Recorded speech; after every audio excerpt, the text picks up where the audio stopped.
In the Appalachia, there is a particular set of rules that you must follow. You see, people lock their doors and windows at night. They close the curtains. They will not go outside because they know what's out there in the Appalachian Mountains. Now, this story comes out of the Roanoke Valley region of Virginia. There was this family from New York who had lived in the city most of their life. They wanted to get away and, live that remote urban life. So they find this beautiful home on 16 acres in this secluded area of the Roanoke Valley in the Appalachian Mountains. And their first day moving in, the father, right, he notices something weird. The neighbor actually comes not to greet them, not to welcome them to the area, but to warn them. And he says very specifically, at night, make sure you lock your doors and your windows and you close the curtains.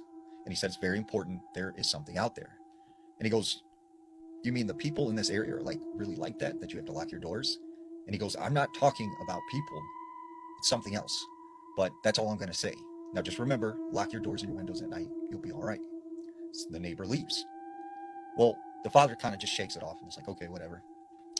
So they live there for several months, and they really enjoy their new life.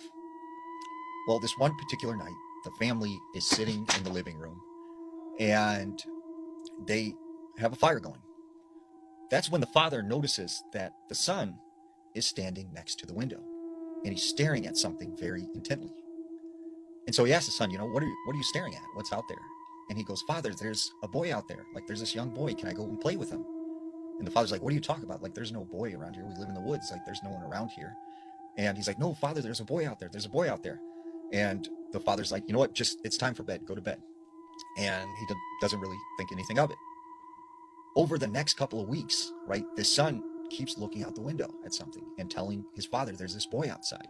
And he keeps drawing pictures of this boy. And he keeps saying, I really want to play with that boy. The father at the time just thinks, this is something to do with him moving and his active imagination. Until one night, the whole family is asleep. When the father wakes to a sound coming from the living room, he gets his wife up and he's like, I think someone's in the house. I think someone's broken in. Like, go and get the children, make sure they're safe. So he gets up, he goes down the hallway very slowly, and when he gets to the living room and he flips on the light, there's his son on the floor playing with his toys. And the front door is wide open.